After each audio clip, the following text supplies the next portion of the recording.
Selamat datang di konten Lulus Kamu Kita yang berjudul Saudara-saudara bersama Adi Pratama.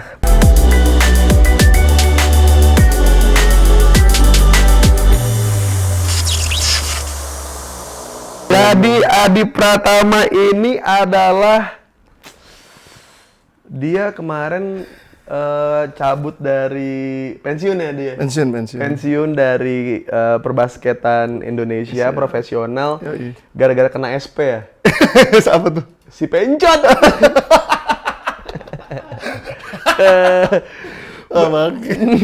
Karena modal dengkul itu benar adanya, teman-teman. Untuk beberapa orang-orang modal dengkul itu dijadikan sebuah istilah. Kayak lu nggak punya modal, nggak punya duit, tapi pengen punya usaha gitu kan. Ya kan? Tapi itu dinamakan modal dengkul. Nah, untuk para atlet seperti Adi Pratama, modal dengkul ya modal dengkul. Karena kalau dengkulnya kenapa-napa, yang goyang nggak cuma permainannya, Tapi finansialnya juga. anjir tuh, gue tuh punya temen ya di luar sana gitu, maksudnya support Adi, semangat ya, Adi jangan nyerah ya gitu. Gue ketemu si Pencot, aduh. Karena kalau buat orang-orang yang nggak kenal, mereka pengen ngatain, tapi kurang deket gitu. Karena gua tahu yang support lo yang kayak gitu-gitu banyak. Ya kita sebagai teman ya harus membuat teman kita kalau dia adalah bukan orang paling menyedihkan di dunia ini. Oh iya, gitu. benar. Gue takutnya cuma gara-gara ya mungkin ini masalah besar buat lo. Maksudnya cuman gara-gara masalah kayak gini lu jadi berhenti untuk kayak berteman, lu berhenti untuk bercanda gitu. Betul. Dan memang makanya nih ya, gue kalau misalnya lagi sulit ya, masa-masa sulit gue nggak pernah nemuin dia, karena pasti dikatain. pasti bercandanya, aduh. Kadang-kadang tuh ada apa namanya, ada yang kesenggol gitu, cuman udahlah, itu mungkin cara bercandanya dia, dan gue paham betul gitu dia bercanda kayak gitu. Maksudnya kesenggol mungkin pas gue lagi ngecengin lu ini kali, pas lagi main NBA ya. Iya, gue kalah mulu sih. Iya kan. Jadi Adi Pratama ini kan kalau lagi main di mes sama teman-teman PJ, dia terhitung jago lah. Prastawa juga kehitung jago. Pokoknya dia bilang, lu main sama Prastawa jago tuh, mainnya pakai Golden State apa segala macam. Main ke rumah gua tuh biasanya dia bilang waktu itu kayak habis latihan pagi, terus siang dia makan siang, sorean sebelum dia jemput istrinya di terminal MRT Lebak Bulus, main tuh dari jam 2. Cabut jam berapa, Day? Jam 4. Oke. Jam 4, main nih. Set. Biasa main kan, main. Kok nggak ada gerak-gerak? Oh, soalnya kita main menu. Oh iya. Belum main nih gue, belum main, masih milih-milih doang. Masih milih-milih doang, tolol gue bilang. Udah, lanjut ya, tadi cuma bercanda doang ya. Terus habis itu main menu anjing. Sekali ada yang kalah nih. Terus dia mulai sekali lagi dah. Tadi gue pemanasan dulu gitu, siap main. Terus kalah lagi. Terus ada itu tahu kalau gue sudah dikasih kemenangan 2 kali saat main NBA itu kayak bacot gue udah personal tuh. Iya, udah personal beneran sih. Day, lu nggak di basket beneran, nggak dituke, kalah mulu dah gitu. Lu anjing, lu nggak gitu anjing, gue usaha nih buat tim gue tahun ini juara anjing gitu. Tapi bener, gue latihan, lu bayangin aja ya, gue latihan dari pagi sampai siang. Terus ketemu dia, diajakin mainin W2K, terus kalah digituin, anjir gue rasanya bangke, gue harus ke situ lagi nih. Nggak tahu anjir. Terus gue bilang gini, kadang-kadang udah parah. Kalau udah parah dia kan ngata-ngatain pemain NBA ya. Gini. Anjing Curry nih, tai banget dah nih. Cuy, itu udah bener tadi gue ngerilisnya. Kok nggak masuk sih, tai nih Curry nih gitu. Ternyata. Terus gue bilang sama dia, Day, gobloknya dia yang lu cengin. Dia masuk NBA. Terus dia ada di dalam game. Iya. Nah tapi Stephen Curry kagak pernah anjing mainin lu, gue bilang gitu. IBL 2K20 gitu, nggak ada ini gue bilang. Nggak gitu anjing, tapi emang tolol lu segini. Ya, tapi lu parah lu, Day. Bisa-bisanya pemain PJ ngatain pemain Golden State Warrior, gue bilang. Makin marah dia gitu. Anjing, sekarang main game doang anjing. Gue kesini lagi, jam 4 nih, jam 4. Deh, bukan lo mau jemput, udah 3-0 tuh. Ntar dulu. Taruh dah, sekali lagi. Biasanya nih ada ini sangat-sangat, kalau kita bilang takut seakan-akan kan kayaknya istri lu jahat banget gitu. Respect ya, dia sangat respect dengan Fitri ya, istrinya ya. Jadi dia gitu. Bukan gitu ya, kita namanya bukan takut, menghargai cuy. Bahasanya beda. iya, cuman maksud gua kayak biasanya lu yang sangat menghargai sekali gitu ya. Kalau sudah kalah 3-0, Ditekankan itu ya. kalau sudah kalah 3-0, selalu lah dia mah bisa nunggu sebentar. Ya. Gokil juga. Iya. Ketika ego seorang atlet kesenggol tuh kayak semua hal bodoh gitu. Penting gua menang. Karena jiwa kompetitif itu ada cuy. Iya, Di atlet karena itu pasti dilatih ada. ya. Iya dilatih dan itu pasti kita penasaran lah kalau kalah. Anjir, gue masuk kalah mulu apalagi sama lu kan. Iya kan? Gue kadang-kadang tuh Deva Mahendra tuh kehitung jago juga di antara teman-teman. Jago, NBA 2K-nya kalah. Yang lag timnas NBA 2K. Bener kan? NBA 2K Iya, yang iya, lag iya. kalah juga sama gua. tapi emang lu tuh sebenarnya secara skill ya, secara skill nggak begitu nggak biasa aja gitu. Cuman Iya. bacot lu kadang tuh, dek, anjir, jadi lemes. Ayo, udah under basket, jadi kayak mau diblok gitu. Jadi Itu gua dia yang- jadi kalau misalkan gue lagi sendiri nih, pemain gue di depan nih, set gitu, terus gue bilang mampus, gua tombok, nah gue ngomong gitu kan, padahal gue cuma fake gini doang, set gitu, pemain dia, gitu, main bacot. Jadi kalau yang tahu yang itu kayak pasti relate nih. Kalau yang nggak tahu mungkin agak agak sedikit Ya kalau relate nonton, kalau kagak ya pindah Iya, channel iya, lain iya. aja. Oh, Udah. benar, Iya benar, bener. iya, Jangan iya. sampai keasikan kita berteman, apalagi di konten saudara-saudara ini, jadi terganggu cuma gara-gara bacot orang yang nggak kita Oh, iya, kenal. benar, Dianggap iya, teman iya. aja belum gitu. Iya kan? Iya betul. Ya, lo yang lo ingat ketika lo lagi main NBA 2K sama gue, berarti kita udah main 2018, 2019, 2020. 2020 ya. Tiga edisi. Tiga edisi ya. Kita main dan ya seperti biasa. Gua gak kuat bacotnya doang. Apa kadang-kadang yang menurut lo paling anjing apa tuh? iya itu yang tadi lu bilang. Lu nggak di asli, nggak di NBA 2K semuanya kalah anjir, gua rasanya. Tapi itu sangat benar. Ya harus ngakuin kan. Harus ngakuin. Ya udahlah. Ya emang benar sih. Sampai dia nyempetin ke rumah gua cuma buat main NBA 2K doang. Kan dia kan kadang-kadang kalau dulu habis pulang latihan nih, sebelum pensiun ya, dia kayak ke rumah gua kayak, ntar gua kesana agak siangan ya, habis makan siang makan siang baru kesini, dia bilang gitu. Ya udah, biasanya dia suka nggak datang, tiba-tiba ada rencana lain lah gitu. Dulu zaman itu belum nikah juga, masih pacaran sama Fitri. Terus kayak gue lagi di luar, tiba-tiba gue ada kerjaan, gue lupa kan, gue cabut, set. Tiba-tiba, di rumah nggak ada orang ya? Hah? Lu ngapain deh? Kan gue bilang mau ke rumah lu. Lu nggak mastiin lagi anjing, gue bilang gitu. Lu mau ngapain aja ke rumah gue? Anjing, gue kemarin masih dendam gue, Tai seniat itu anjing, siang-siang dari Depok ke Ciputat cuma buat ngadu NBA tuh kayak apa-apaan anjing. Ya itulah jiwa kompetitif gua tuh masih ada cuy di situ. Makanya gua anjir gue di storyin mulu lagi kalau kalah. Kalau dia kalah nggak mau di storyin. Siamat kagak mau di storyin dia. Ya karena kan misalkan gue ngalahin lu 3-0 nih, terus kayak kita deal-dealan nih, itu penyakit kita ya, semua main NBA tuh kayak, oke abis ini instastory ya, set. Misalkan Adi menang, gue menang nih, terus si Adai kalah, terus game kedua nih, Salaman nih ya, yang kalah instastory ya Salaman nih, set. Taunya gue yang kalah, ya kan? Terus pas mau di instastory sama dia, ya elah Adai, baru 1 sama udah instastory. Oke, sekali lagi, abis itu dibantai ya. Nggak jadi lagi instastory. Tapi kenapa ya? Maksudnya lu gimana ya? Gua ngomongnya tuh kenapa lu bisa masih ada jiwa kompetitif ya? Padahal lu udah lama nggak jadi atlet gitu cuy. Gue tuh nggak ada jiwa kompetitifnya. Gue tuh gini. Maksudnya gue tuh kalau kalah ya kalah aja nggak apa-apa. Cuman yang kadang-kadang gini. Orang-orang yang nothing tulus itu lebih susah untuk digoyangin mentalnya dibanding orang yang ambisius. Orang yang kompetitif. Iya kan? Nah, ya, dia lempeng aja gitu. Iya, nah Adi ini kalau lagi main PS, terus lagi ngecun banget nih, misalnya lagi pokoknya jadi atlet kebanyakan lah gitu. Di saat atlet-atlet yang profesional yang mendunia itu ketika melakukan sebuah umpan terobosan, ngedang, atau mungkin asisnya bagus. Kalau gitu, gue, mereka selebrasi. Iya, mereka Nunjukin selebrasi, Gitu. Nih, iya. gue berhasil nih, Oke, mantep oke, nih. iya. Adi nggak, jangan terlena. Oh, Jangan, iya. lu bayangin. Adi Pratama main NBA 2K doang nih. Nembak mulu dia. Ces, masuk mulu nih, cepret, margin 10 tuh, beda 10 poin. 10 poin. Tenang di, jangan terlena.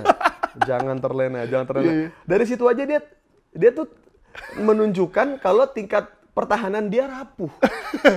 Ketika kesusul, gue bacotin sekali aja. Katanya jangan terlena nih, gitu. Gue padahal cuma ngomong gitu doang, terlena nih. Dia langsung sabar baru kuarter 2. Nah gitu pembelaan dia tuh, baru kuarter 2. Ya udah, pas kuarter 3 marginnya makin jauh kan. Bener dah. Mendingan lu jadi atlet skateboard, gue bilang gitu. Nah dia kan kayak anjing gue bisa nikah, punya anak, nafkahin keluarga gue dari basket, anjing gue disuruh jadi skateboarder gitu. Tinggi 2 meter main skateboard ngapain anjing? Anjir, iya sih bener. Iya kan? Iya sih, Nah gue tuh selalu memposisikan bacot gue tuh di timing yang tepat gitu. Iya. Nah Adi tuh juga sama, dia tuh misalkan gue tuh bakal bacot lebih banyak lagi kalau marginnya makin jauh, bacot gue makin sembarangan tuh. Tapi kalau gamenya Iya, tight tight game. gitu, tight game lah, beda 1 poin 2 poin, susul-susulan gitu. Ini si anjing kadang-kadang gini nih. Mana nih bacotnya nih, kok nggak kedengeran ya? Gitu. Iya itu. Kok diem sih Us gitu. Terus gue bilang, Dai, bener dah, ini gue beda 5 poin, gue bacotin lu ya, gue bilang gitu. Bacotin Us, nggak bakal, pas beda 5 poin, Dai bener dah. Iya. Lu tau nggak, istri lu tuh mau sama lu karena lu pemain basket. Gue bilang gitu. Kalau kerjaan lu bukan itu, kayaknya istri lu nggak mau. Anjir tuh. Enggak gitu enggak anjing. Gue sayang anjing, dia sayang sama gue beneran anjing, bukan karena gue pemain basket. Jadi personal gitu. Itu tuh yang nyerang psikis itu cuy. Tapi di pertandingan emang kadang-kadang tuh emang kayak gitu-gitu nyebelin tuh nggak lu? Nah, Kayak itu mau disikat hal- aja langsung. Nah ini kan kita ngomongin trash talk berarti Iya, kan? trash talk, benar. Trash talk terparah yang pernah, kan gue tuh nggak pernah tahu nih maksudnya di lapangan tuh trash talk bocah-bocah kayak gimana kan gitu. Trash talk terparah yang pernah lu alamin selama lu berkarir basket selama berapa tahun tuh? 8? 11 tahun. 11 tahun di karir profesional, trash talk terparah apa yang ngebuat lu kayak gue makan sini gitu. Maksudnya gue makan tuh kayak ya gue apain kan ntar pas lagi Iya, tanding gue gitu. sih. Gua kan kalau misalnya kalau tanding kayaknya hampir jarang banget ya. Cuman ini yang satu nempel di gue. Apa? Kan gue yang gue bilang tadi kalau lu nyerang psikis gue pasti langsung anjir nih orang nih, gue pengen sikat nih gitu kan. Ada salah satu pemain bilang gini, timnas gini doang nih gitu. Wah, gue udah emosi banget tuh. Gue kalau udah kayak gitu cuy, biasanya wah nih kalau gue abis defense kan tuh, dia pasti ngomong gitu pas gue defense. Nah, kalau offense gue sikat pakai sikut tuh. Kalau kena ya udah gue kadang-kadang keluar dari lapangan gitu. Goblok sih emang goblok sih emang goblok. Dikeluarin. Iya dikeluarin. Jadi kayak eject, kalau enggak ya udah technical foul gitu. Makanya gue kadang-kadang ya elah, iya sih gue kadang-kadang emang harus ngeredam itunya karena gue paling nggak bisa di challenge gitu. Iya, emang itu dia maksudnya itu nggak cuma berlaku di basket lu di lapangan tapi emang aslinya begitu. Iya begitu. Lu main NBA tuh kayak aja gua singgung hal-hal yang personal langsung nggak anjing beneran sih nih gue. Sekali lagi. Adi Pratama pernah memulai main NBA 2K di rumah gue jam 9 malam, pulang jam 4 pagi. Dan besoknya latihan ada. Iya. Dan saat itu kayak melayang. Aduh kayak di air nih saya. Oh parah sih cuy, itu kayak berenang di laut tuh lu. Yang ngomong kayak gini, gitu. Ya itu kan melayang bagus biar kayak Jordan kan? Ya enggak, cuman anjir sih lu nggak pernah ngerasain sih jam 4 nih. Emang lu doang ada yang atlet, gue mah nggak pernah. Emang itu kan nggak pernah lu achieve. Gantian tuh, personal tuh langsung dekat, langsung keserangnya gue. Itu bener sih dari. Itu bener sih. Tapi jam 4 tuh, kan itu, kan biasanya kalau Sabtu kan gue latihannya lari. Siang tadi lagi. Latihannya jogging kan, itu kayak melayang cuy beneran. Itu pala pusing banget. Udah gitu kena panas kan kalau latihan di track. Aduh, Iya. rasanya. Soalnya Kayak di masa-masa itu tuh dia lagi banyak masalah. Jadi gini, jadi gua sama Adi Pratama itu gua berteman dari 2017. 2017 Iya, ya. 2017 berawal dari Enggak, 2015. Yang lu nyamperin gua ke Jogja. Oh iya bener, bukan ngantar dulu ke Jogja. Oh iya, yang lagi- Anjing gay banget kayaknya ya. Emang- Maksudnya nyamperin ke GOR. Iya iya. Saat itu tuh gua jadi suka ada yang Insta story 2015 tuh. Insta story apa ngetek gitu loh ke gua. Pokoknya ini ada salah satu pemain Pelita Jaya yang namanya Tile. Iya, iya, Mas Tile. Tile. Iya, Yang namanya Tile itu tuh mirip banget sama gue katanya Iya, waktu iya. botak kan. Heeh. Terus kayak, weh, stand up dong, Itu entah dia, entah teman-teman setimnya sering banget bercandaan kayak gitu. Nah dari situ gue bilang kayak, wah anjing nih anak-anak PJ nih gue bilang. Ya udah gue tegur sapa lah gitu. Ya juga ya mirip ya gue begitu-gitu. Bercanda, larilah ke DM ya kan. Anjing gue nggak punya tete tapi kok gue DM-an gitu. Sama pemain basket gitu gue bilang. Terus kan kalau punya tete kan jelas gitu kan. DM-an sama pemain Ada basket, tujuannya. ada tujuannya gitu. Nah ini kok nggak ada juntrungan apa segala macam. Gua DM-an tuh sama dia tuh. Ini anak-anak sering banget nih nontonin lu di mes. Iya, iya, sering banget. Nontonin apa gua di YouTube gitu Iya, di mes katanya Iya, ngomong kayak gitu. Terus yaudahlah kapan-kapan gua nonton PJ main gua bilang Iya. gitu. Udah lama nggak kabar-kabaran segala macem. Gua lagi ada di stand up Kompas TV. Oh iya. di Waktu itu Jogja. lagi ada acara di Jogja. Waktu itu ada namanya Stand Up Super. Jadi gabung sama acaranya Rosiana Silalahi. Oh iya, Rosiana Silalahi. Rosi. Si acaranya beresnya cepet, terus gua lihat di banner-banner gitu, wah banner-banner nih. Gitu. Bener-bener. Oh iya bener. Gue liat ada banner IBL, ya kan, wah ada seri Jogja nih gue bilang, seset. Gua ini kan gue lihat di Iya, di sosmed, sosmed, nah. Gua bilang wah pertandingannya sore nih, akhirnya masih sempet nih kayaknya gue bilang gitu, gue sampai sana beres kuarter 4, Oh, beres iya, pas udah kuarter 4 lah pokoknya gue datang, gue duduk di situ, terus gue kayak, lo tau gak sih kayak celebrity game gitu yang pemain profesional terus ada artis nyamperin terus kayak pelukan iya, gitu iya, sedih, iya. anjing keren. Terus gue pertama kalinya itu gue ngerasain yang namanya satu gor uus. Ingat gak sih itu yang gue lagi pelukan sama Iya, terus iya, kayak iya. uus itu pertama kali gue di situ. Nah, dari situlah gue akrab sama Adi. Iya, iya, Dari 2015 lah ya situ ya. iya. Terus dia banyak lah pokoknya dia ada acara All Star, ada acara apa segala macam pasti ngundang gue. Iya. Terus pas yang paling berbekas buat gue sih pas dia lagi cedera sih. Iya. Si modal dengkul ini terus dengkulnya kenapa-napa nggak punya modal dong kan berarti kan. Itu lagi lu juga lagi ada masalah. Ya. Gue lagi ada masalah. Betul. Ya big problem lah kita berdua gitu. Kita saling bertukar pikiran, saling menguatkan. Akhirnya ya udah sampai waktu Iya, itu berjalan lah iya. gitu. Jadi waktu itu di boykot dan segala macam, Adi Pratama adalah salah satu orang yang ada di situ. Maksudnya kayak cuy lu nggak apa-apa kan cuy gitu. Dia datang bawa biasa ya namanya bingkisan atlet ya. Maksudnya kita juga nggak bisa ngarep banyak gitu. Nggak bisa kita minta Jeko gitu. Nggak bisa sih. Anjir lu nggak semiskin itu gua Mas. Ya cuma lu nggak pernah bawain gue Jeko. Oh, kan? iya. Kan? Iya. Tapi cemilan-cemilan lain ada. Ada. Ya nasi uduk po yoyo lah ada lah. Poyoyo sama buruk ini ya. Iya. Dibawainnya begitulah gitu. Terus awalnya gua lah gitu, gua segala macam. Nah, setelah gua pasca boykot itu ternyata Adi Pratama terkena cedera dengkul. Iya, betul, Ya kan? betul. Cedera dengkul terus kayak kayaknya hampir tiap malam karena dia nggak bisa cerita sama bininya karena waktu itu saat itu dia sama pacarnya itu mau nikah, ada plottingan buat nikah dan segala macam. Terus dia bilang kayak, di dengkul gue kalau kenapa-napa gue nggak jadi nikah nih Us karena gue selama ini nafkain adek gue juga apa segala macam gitu. Jadi gue nggak bisa ngapa-ngapain.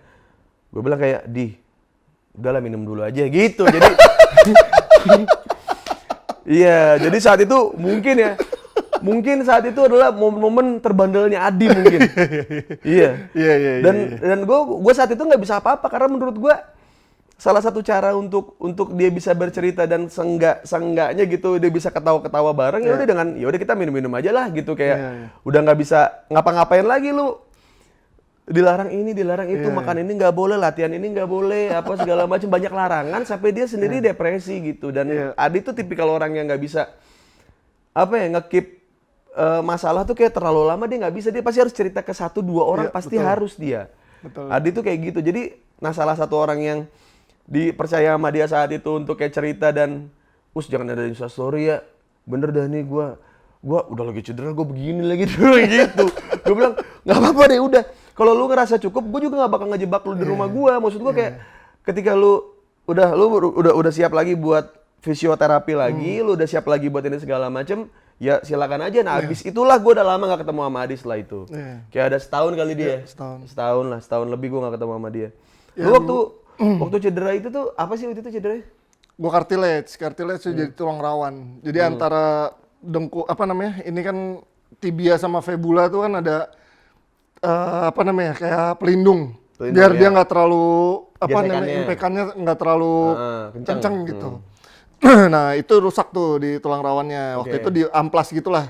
Karena waktu itu kan agak bergerigi gitu. Gua akhirnya diamplas jadi rata lagi. Karena bergerigi itu. Iya, karena waktu itu pertama. Ya udah akhirnya gue operasi deh, dibersihin segala macem. Ya emang mentalnya down banget lah. Abis cedera, terus gue tetap harus jaga berat badan. Harus ideal lah gitu. Berat badan gue tetap harus ideal dan lain-lain yang gue harus jaga. Makanya ya gue pertama ngalamin operasi waktu itu. Dan gue memang gue orangnya gampang kepikiran kan, sesuatunya pasti gue pikirin banget gitu. Iya betul. Nah pada waktu itu ya udah akhirnya gue kalau gue cerita sama calon istri gue terlalu berat buat dia. Betul. Iya kan, terlalu berat. Bukannya gue nggak mau cerita, cuman emang terlalu berat buat dia. It's a man thing, bro. Iya, man thing bener. Terus gue kalau cerita sama keluarga, gue nggak mau buat mereka sedih gitu. Betul. Mau nggak mau ya gue cerita sama temen yang emang bener-bener, lu kebetulan juga lagi masa sulitnya waktu itu kan, lagi disamperin orang-orang gitu. Mau arisan di rumah. Bener. Iya. Terus. Ya udah akhirnya ya dari situ gue terima kasih banget nih sama lu. Ya banyak hal yang gue laluin lah. Ya, lu sulit beberapa kali gitu segala macem. Ya gue juga kebetulan ada di situ. Gue juga sulit sampai sekarang maksudnya. Iya betul. Ada gue di situ. Ada lu di situ. Iya. Dan ya itu kan memang menurut gue sahabat ya harus kayak gitu. Ya ada di saat lu seneng maupun susah gitu sih. Jadi kayak mungkin gue tuh sama Adi tuh mungkin kalau dalam setahun tuh hitungan jari kali dia. Mungkin semenjak Adi nikah tuh kita hitungan jari lah dalam setahun segala macam. Tapi gue sama sekali sama Adi kayak nggak kayak yang Adi lu nggak pernah ke rumah lagi deh apa segala macam, nggak pernah. Karena dari awal dia sudah kasih tahu misalkan kayak, "Deh, kapan nih ke rumah?" Gue bilang gitu.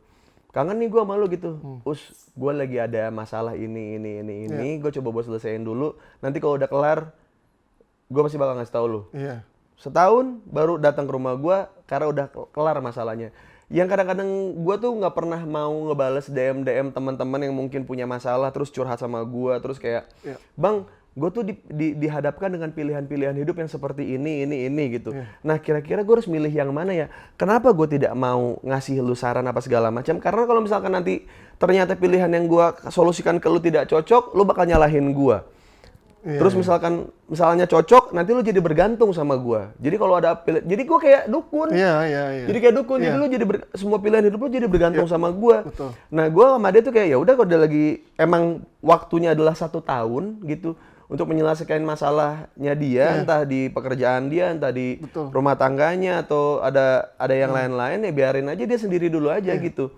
Tapi gua selalu ngecek kan dia, maksudnya kayak gimana kabar lu gitulah pokoknya cuy gitu manggil gitu ya.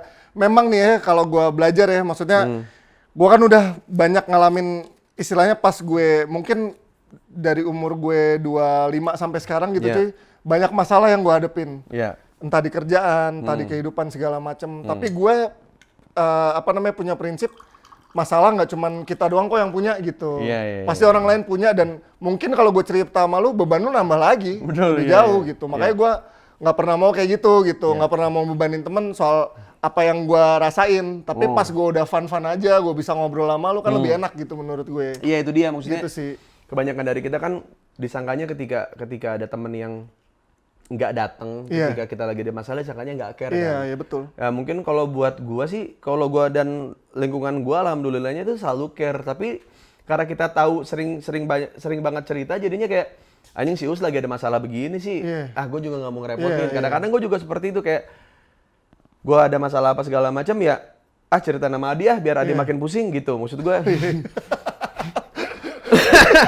Nggak, kadang-kadang gitu karena dalam satu tongkrongan pasti ada satu orang yang punya masalah yang gede banget yang ngebuat lu bersyukur ketika lu dapat masalah yang sebenarnya nggak ada apa-apanya sama masalah temen lu. Iya, betul. Bener Betul, nggak sih? benar. Bener kan? Kayak Nah, itu gua alamin sama lu juga gitu. Iya, Temen gue cerita ya receh banget gitu. Iya. Padahal lu yang diboykot lah, yang kehilangan kerjaan.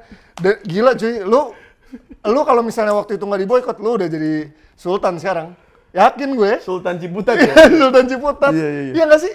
Iya. Sehari lu bisa dapat 2-3 job, terus tiba-tiba lu diboykot, ya gue tahu kondisi keuangan lu gimana, Iya, lu cerita dan lain-lain, ya kan.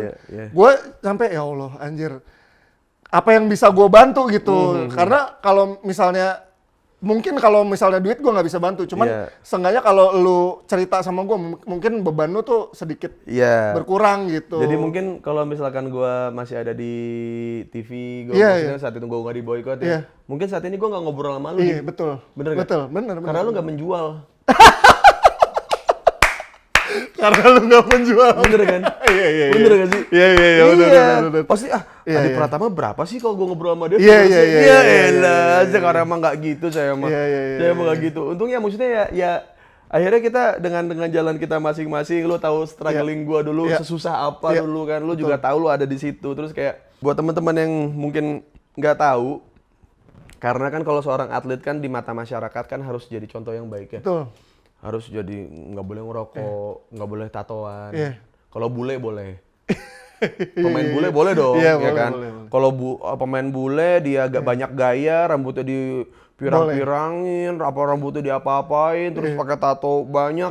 Ketika dia melakukan kesalahan, enggak, next game pasti bisa. Kalau pemain Indonesia, lu jangan gaya sih lu, lagi lu fokusnya ke gaya bukan ke main lu, tolol. Bro, ya bener gak sih? Padahal itu part of the game ya. Iya. Maksud gua ketika lu punya karakter, jadi seorang atlet yang punya karakter, gua rasa bakal orang yang apa ya, yang suka sama lu, gua yakin gitu sih. Betul. Cuman ya memang menurut gua yang salah tuh dari sistem olahraga itu sendiri di tiap negara beda-beda gitu. Maksud gua kayak di sini kayak udah lu jangan banyak gaya, yang penting fokus, menang gitu. Nah, untuk orang-orang kayak gua pada akhirnya adalah kemenangan itu nomor sekian. Iya, betul. Betul gak sih? Benar. Kita kadang-kadang lupa sama menang-menang kecil di hidup kita hari ini.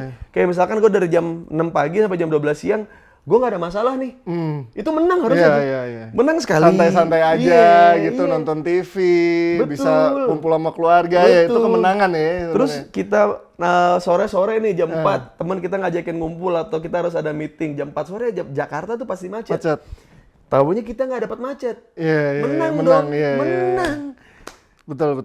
Hal-hal kecil itu yang harus diapresiasi sebenarnya dan kita harus syukurin gitu. Nah, kadang-kadang kita tuh suka kayak gitu, jadi kayak fokusnya ke menang, jadi entertain yang nggak dapet, karakternya nggak dapet. Benar. Jadinya ya semua orang jadi ngincernya jadi sombong tuh gara-gara itu. Iya.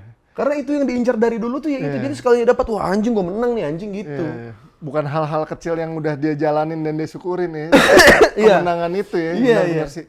Dan itu ya sedikit banyak gue alamin nih di karir gue gitu cuy. Ya memang kadang-kadang memang kita nggak bisa terlalu idealis ya, kita harus menang, harus ini segala macam. Menurut gue sisi kekeluargaannya banyak yang harus lu sentuh gitu. Maksudnya sebagai pemain gue rindu banget gue jadi orang gitu, jadi manusia gitu, dimanusiain.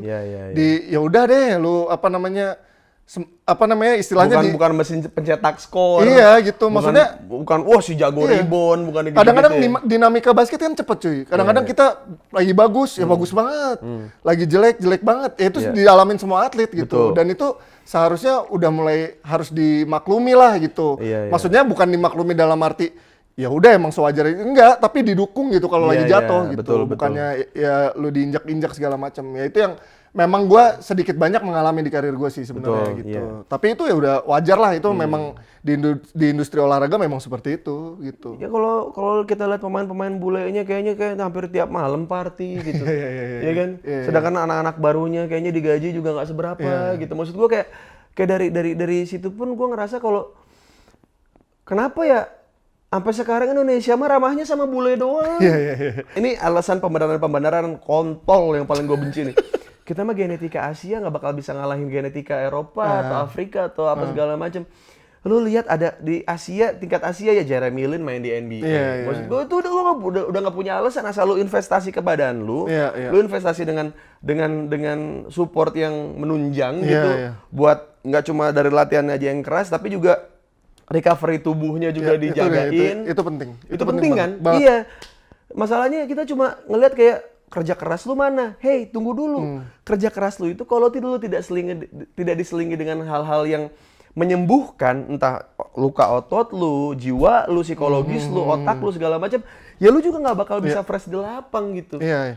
Karena recovery itu penting emang cuy. Nggak cuma dari tubuh tapi emang harus dari secara mental lu harus benar-benar fresh gitu pas lu tanding, pas lu latihan, karena itu bakal mempengaruhi banget. Gue pernah punya pengalaman kayak gitu juga. Jadi badan gue sebenarnya tuh masih bisa dipaksain. Badan gue sebenarnya masih bisa. Cuman otak gue udah nggak di situ gitu. Itu pernah banget gitu. Itu pernah gue alamin dan ayo dong bisa. Akhirnya bisa gitu. Karena otak kita udah, oh ya udah deh, gue bisa gitu. Karena mental itu emang harus di maintain gitu. Kalau jadi atlet emang harus kayak gitu. Dan itu memang masih sangat minim ya. Informasi tentang mental health kayak gitu masih sangat minim, dan itu emang kita harus searching sendiri, harus baca sendiri. Karena mungkin patokannya adalah atlet luar negeri, misalkan kayak taruhlah LeBron James, Kobe Bryant, siapapun lah, misalnya pemain NBA. Lihat tuh, Kobe Bryant itu dia tidur sehari cuma 4 jam, ya kan, dari jam 12 malam sampai jam 4 pagi, habis itu dia berangkat lagi latihan lagi. Nggak mungkin. Teman-teman, saya cuma mau ngasih tahu. Ada namanya lebihan media. Iya. Karena dia sampai jam 12 tuh nggak semuanya latihan, tapi ada yang namanya dia berendam dulu, pijat dulu, sport massage dulu. Habis itu dia makannya juga teratur. Di sela-sela latihannya ada nutrisi protein. Habis itu juga ada chefnya di rumah dari klubnya untuk masakin dia. Kalori dia per hari butuhnya berapa. Betul sekali. Ya teman-teman ya. Kalau misalkan gaji atlet masih di bawah UMR, ya tolong, yang salah bukan atletnya, sistemnya, begitu ya, begitu. Bener kan? Maksud gue, lu jangan cuma kayak nuntut atlet Indonesia bisa apa? Kita mah gini segala macam. Gue ini bukan atlet. Gue ini bukan atlet. Gue waktu itu fisioterapi, badan gue dicek. Bang Uus nih badannya udah bisa profesional loh. Tapi Indonesia. Iya. Dibilang gitu. Hah? Maksudnya gimana? Badannya Bang Uus sama badannya atlet yang biasa saya pijat nggak beda-beda jauh. Iya. Dia bilang gitu. Loh, bukannya atlet harusnya standarnya tidak seperti itu? Enggak Bang, di atlet di Indonesia itu mereka cuma peduli sama otot merah. Tapi otot putihnya nggak dilatih. Otot kecil sama otot besar. Betul. Otot kecilnya mereka nggak ngurusin tuh. Yang penting kelihatan keker apa segala macam. Tapi otot putih ini yang membuat lebih fleksibel, lebih lentur, lebih durable terhadap cedera apa segala macam nggak dilatih. Dibilang kayak gitu. Karena emang pengetahuan itu sangat minim cuy. Karena emang informasi yang masuk juga kalau kita nggak baca sendiri kita nggak bakal tahu gitu. Betul. Seharusnya emang kalau misalnya memang suatu liga mau bikin sebuah turnamen atau sebuah liga menurut gue gitu, mereka tuh harus punya itu. Mereka tuh harus edukasi pemain-pemainnya tuh mulai dari makanan, mulai dari yang tadi lu bilang tuh kesehatan dan lain-lain tuh mereka harus diedukasi gitu. Kalau misalnya sama-sama aja dari tahun ke tahun, menurut gue nggak bakal maju. Nggak bakal maju kan? Iya maksudnya ya dari sistemnya, pola pikir masyarakatnya juga. Karena gini kayak apa yang terjadi dengan atlet-atlet kita gitu, apalagi di Indonesia, atlet lokal lah ya gitu. Betul. Lu kayaknya menaruh semua kebanggaan Indonesia ada di dia gitu. Kalau dia gagal, dia kayak kemarin yang ginting, ginting sampai keram, terus dikata-katain, dibilangnya settingan lah, apa segala macam. Lu kebanyakan nonton uya-kuya, lu bro. Enggak, olahraga nggak gitu. Itu namanya kan, ya mungkin dia pertama dari mental dia nervous, terus udah kerasa kaki nggak enak, tapi dia kayak gue harus tanding, tapi ternyata pas lagi tanding keram apa segala macem. Itu tuh kayak apa ya? Lu lihat deh gini deh, ini contoh yang paling real dan sering gue sarkasin ya. Ketika mungkin lu pernah ngecek gitu, kalau gue lihat entah di akunnya Sport Center atau Bleacher Report apa segala macem, ketika LeBron lagi ngerokok, pakai cerutu. Gue tuh komen pakai bahasa Indonesia aja. Bang Lebron itu adalah atlet dunia loh. Banyak anak-anak kecil yang nontonin Bang Lebron. Sekarang Bang Lebron malah menghisap cerutu dan minum minuman champagne di belakang rumahnya. Bagaimana kalau generasi muda mengikuti Bang Lebron? Gue gituin. Terus komennya? Orang Indonesia juga. Tai lu bang gitu. Anjing Indonesia banget gitu. Iya. Kayak LeBron James nih. LeBron James itu dia punya akademi basket. Iya. Dia punya beasiswa. Sekolah gratis. Sekolah gratis juga ya kan. Tapi apakah dia habis itu jadi mati-matian untuk nunjukin ke dunia kalau gue adalah orang yang tidak punya celah? Enggak, dia juga nunjukin ke orang gimana caranya nikmatin hidup, betul, bro. Nikmatin hidup, bener. Poinnya itu, bener kan? ya. Maksud gua nggak peduli lo, maksudnya LeBron James minum minuman gimana, mau pakai ngisep cerutu gimana, selama dia ngasih impact baik ke orang, ya dengan akademinya dia apa segala macam, gua mah sah-sah aja gitu. Mau dia tatoan udah agak pudar karena tua dan badannya gedean ya. Tarik-tarik. Tapi maksud gua, ya itu nomor sekian gitu. Coba di Indonesia. Udah kelar. Kelar kan? Enggak, maksud gua mental kayak gitu lah. Tolong jangan disamaratakan gitu. Benar. Iya kan? Emang kita tuh, gue punya pengalaman Asian Games. Kita lawan Cina. Gue lawan Sochi. Pemain Houston Rocket.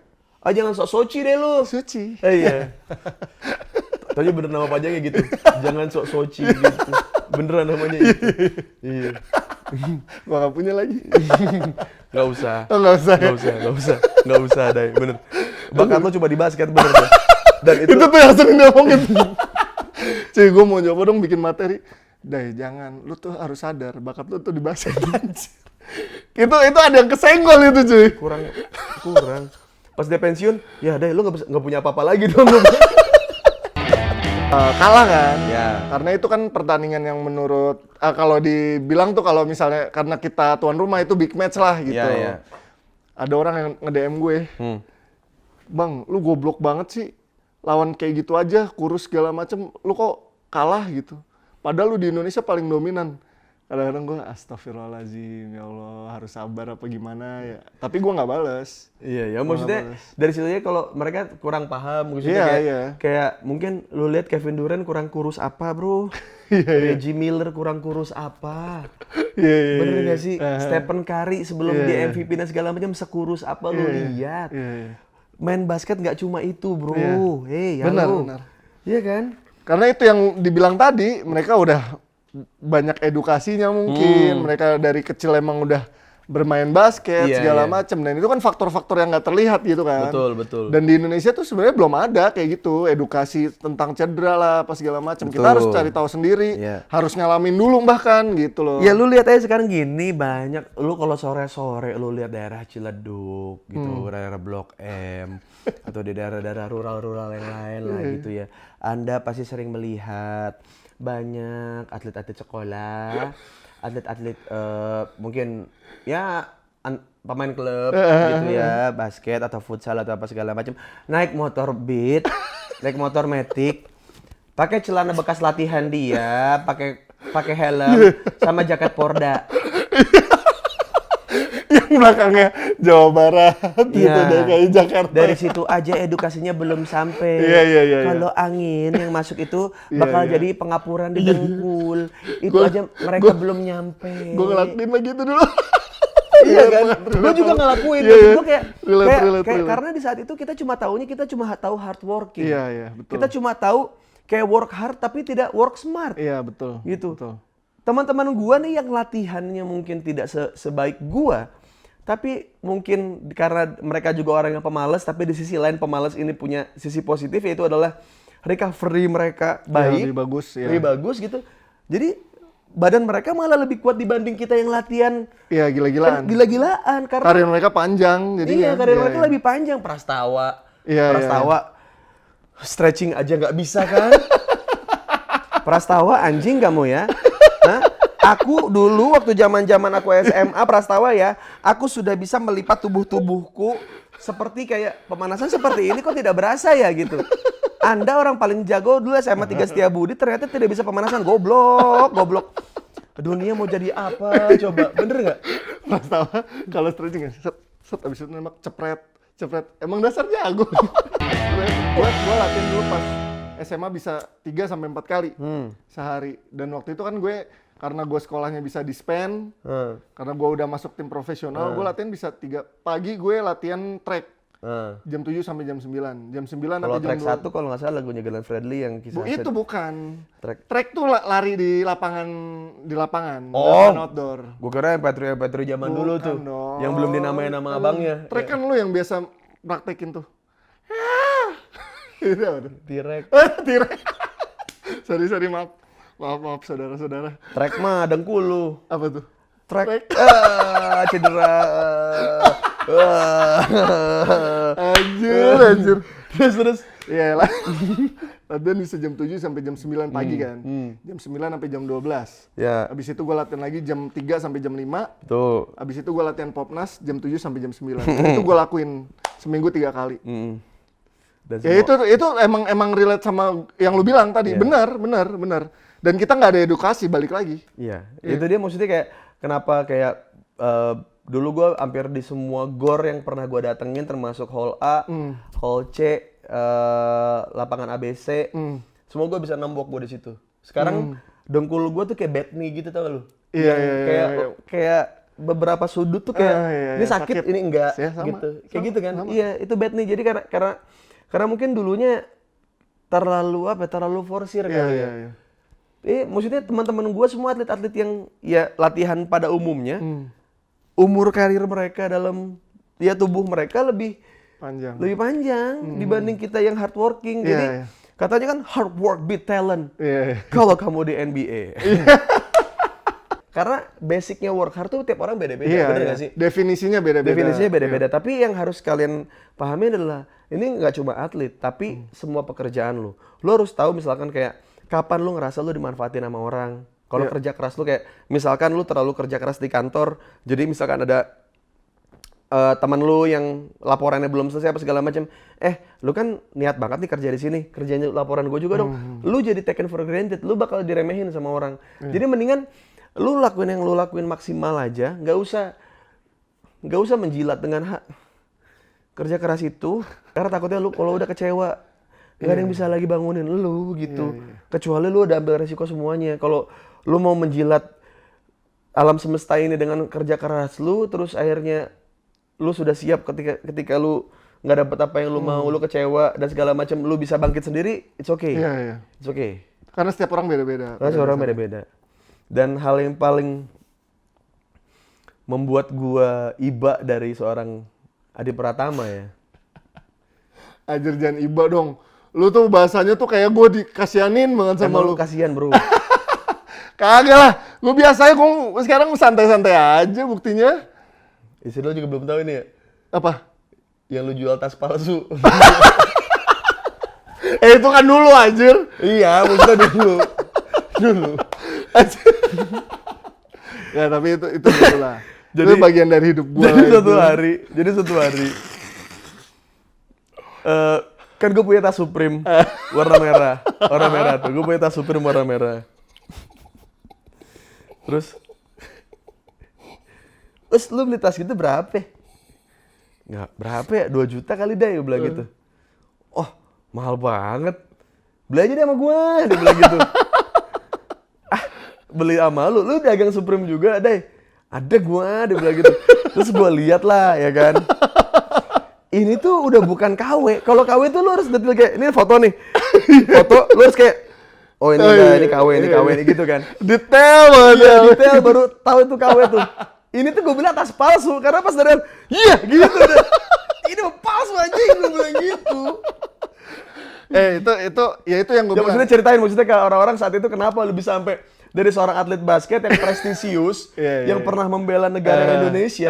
Kan kadang-kadang kita suka melihat kayak tapi itu bukan setelah ya, itu pas masih jadi pemain. Iya, maksud gue gitu. Maksudnya kayak kita kan sering lihat kayak atlet-atlet yang dulunya mengharumkan bangsa Indonesia. Terus gue disamain gitu banget. Enggak, maksudnya kan hidup sengsara, kemana negara saat mereka butuh bantuan atau segala macam. Ini nggak usah jauh-jauh. Adi Pratama itu nggak. harus ngambil usaha-usaha seperti itu saat masih jadi atlet. Enggak. Itu sebagian itu yang Supreme itu sebenarnya itu tuh cuman beberapa aja. Cuma beberapa doang. Iya, bukan yang gua ambil semua enggak. Itu ada yang emang home produksi. Jadi tuh waktu itu yang gue bilang sama lu, masa sulit gue tuh banyak banget cuy. Iya. Dan itu benar-benar kayak. Dan makanya kenapa gue nganggap lu saudara-saudara nih, karena hampir semua masalah itu gue tahu dan menurut gue itu boleh banget buat di-sharing ke orang. Karena orang lihat lu kan pasti kayak anjing atlet pasti keurus, pasti makmur, pasti sejahtera. Nggak usah jauh-jauh deh, ini deh. Bukan, tapi ini jujur ya, kalau di tim gue alhamdulillah gue sangat diurus ya. Secara finansial gue cukup lumayan lah, lu tau lah gitu. Tapi di satu sisi itu gue buat bahan belajar gue sih cuy. Oke. Gue belajar. Lu udah mulai mikir ketika abis lu cedera terus kayak gue harus ngapain? Iya harus ngapain. Karena itu gue udah usaha tuh dari 2015. Gue udah buka barbershop, gue gagal. Gagal, bangkrut. Bangkrut. Nggak bangkrut sih sebenarnya BEP, cuman gue jual gitu. Oke. Terus abis itu gue bikin usaha. Nah pada akhirnya gue dapet nemu supplier tas yang murah, tapi ini yang menjangkau kalangan yang kelas menengah ke bawah. Pada waktu itu, dan pasarnya di daerah gue tuh banyak. Dan alhamdulillah laku banget. Dan di situ gue bisa hidup. Nah itu dia hal yang disombongin sama dia ketika anjir lu kenapa dagang tas-tas begini sih? Lu tau gak sih tas-tas ini bapak-bapak kontraktor yang sering nongkrong di depan Indomaret Point yang halo ya sudah ditanda tangan Pak, sudah ditanda tangan ya Pak, siap Pak. Keluarin surat. Kita bakal deal 1 miliar apa ya berarti ya gitu di depan Indomaret Point yang lagi nongkrong kayak gitu. Kan pasti punya tas yang Giorgio Armani. Enggak, tapi itu bukan yang Supreme yang gue liatin lu. Bukan, emang bukan. Iya, maksud gue yang merek tas branded tapi palsu gitu. Jadi dia jual itu, terus gue bilang kayak deh lu apain sih lu lagi kenapa, gue bilang gitu, lu sampai gini-gini. Akhirnya dia ke rumah gue lah, dia cerita semuanya. Pokoknya waktu itu kenapa sih deh, gara-gara lu mau nikah ya? Sesudah nikah. Sesudah nikah bener. Lu tau lah, gue waktu itu resepsinya gede-gedean kan. Ya waktu itu memang duit gue masih cukup sebenarnya. Cuman untuk istilahnya gue sekalian belajar juga cuy. Karena waktu itu kalau misalnya kita butuh, pasti kita ngeluarin effort gede banget kan, iya kan, sama kayak lo aja gitu. Iya betul. Ya kan ngejablay kemana-mana tuh waktu itu kan, iya kan. Betul ya. Dan itu butuh effort yang gede. Nah waktu itu gue juga ngerasa, wah, gue nih istilahnya gue buat jualan, gue sales gitu ya, gue istilahnya menawarkan suatu produk itu kelemahan gue cuy. Iya. Bener-bener kelemahan gue. Waktu itu gue jualan kan sempat barbershop itu segala macem. Gue gagal karena gue nggak bisa komunikasi sama customer. Nah di situ gue belajar. Karena lu kejangkungan kali komunikasinya susah. Bener. Bang, gimana nih bang, berapaan gitu ya? Iya, keburu hilang suara dia, gitu. Dihitungnya golput. Iya, suaranya hilang. Aduh. Ya itu ada sisi positifnya cuy. Bener-bener gue ngalamin banget.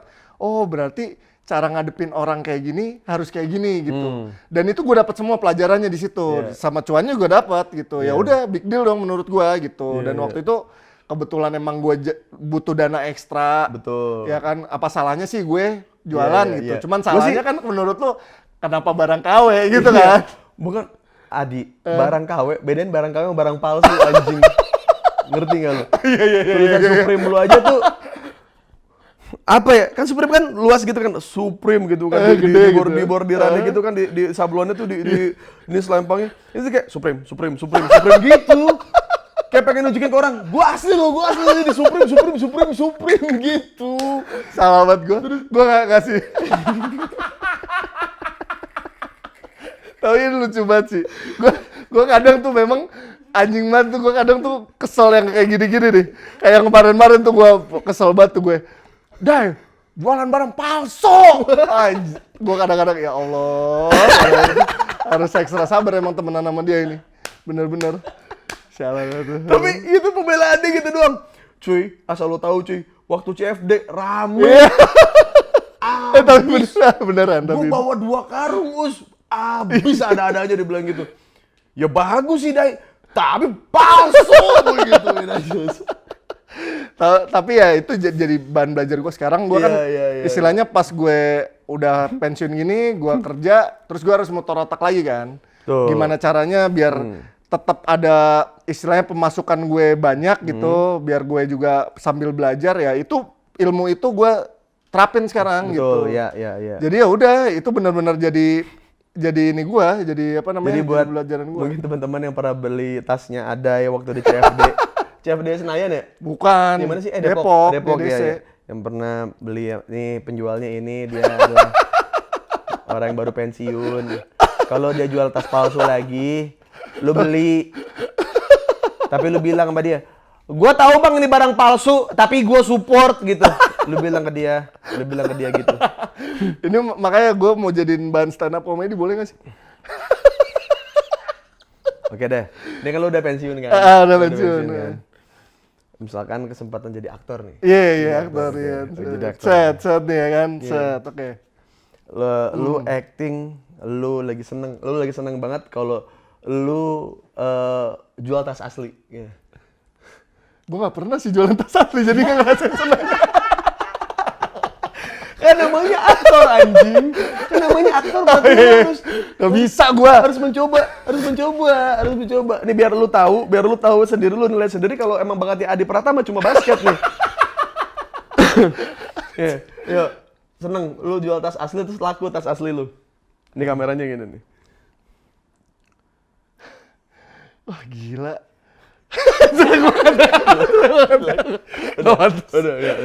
Enggak sih, enggak.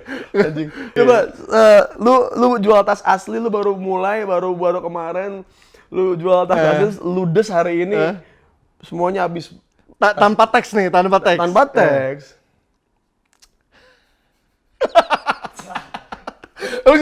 Lu jangan ngetes gue gitu ah. Gue malu ah. Lah kan katanya lu mau stand up comedy kan dekat sama Iya. acting. Susah sah. Udah kayaknya nggak bakat dah udah. Udah. Oke, sedih. Coba sedih.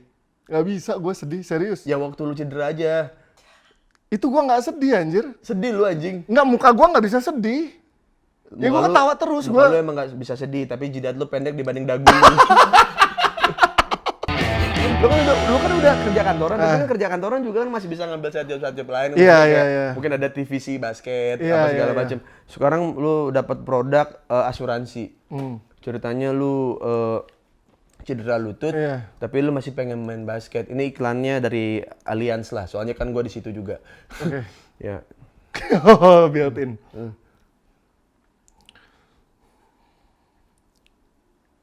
Udah belum? Kurang ya? Itu mah bengong goblok. Sedih deh. Gak bisa gue cuy. Sedih. Gak bisa gue tuh sedih gak bisa. Gak bisa gue sedih, serius. Waktu itu lu sebelum dagang tas, lu sedih banget tuh. Enggak. Tiba-tiba Instastory ke Garut naik mobil sendiri. Ngapain nih orang? Ke Bandung. Ke Bandung ya? Iya. Ke Bandung, ngapain nih orang ke Bandung sendirian? Gue nggak mau nanya, gue di Instastory. Dia cuma gini aja dijalanin perjalanan ke Bandung menuju Bandung. Ya Allah, gue cuekin aja dari mau kemana nih orang. Habis itu ternyata dia dagang tas palsu. Anjir. Coba, tadi udah yang sedih. Udah. Ya. Udah. Cukup. Oke, kalau acting tidak cukup ya. Maksudnya kayak itu bukan gue banget. Bukan gue banget. Ternyata bukan lu banget ya dia. Bukan gue banget. Oke. Tuh kan. Sekarang nyanyi. Wait, ini nih. Ada.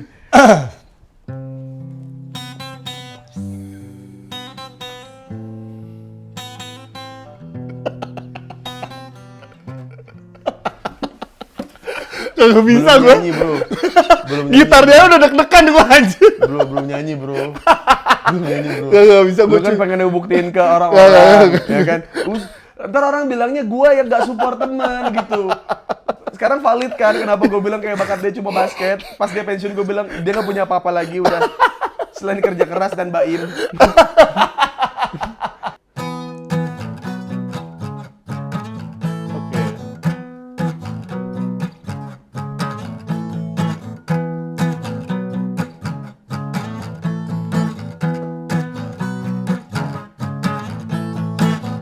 Hari-hari ku lewati.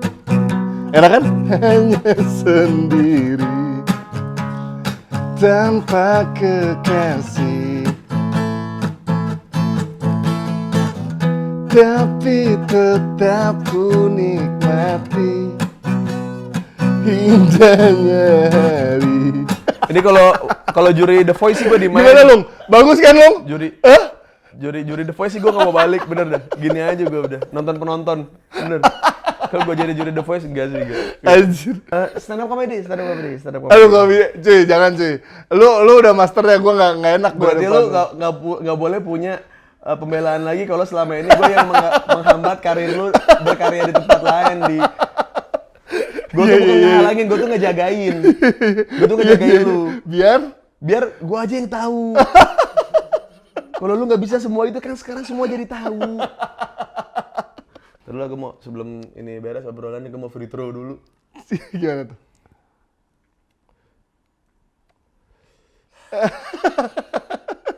Dua shoot Ya. Terima kasih sudah menyaksikan konten saudara-saudara bersama saya dan Adi Pratama. Thank you semuanya.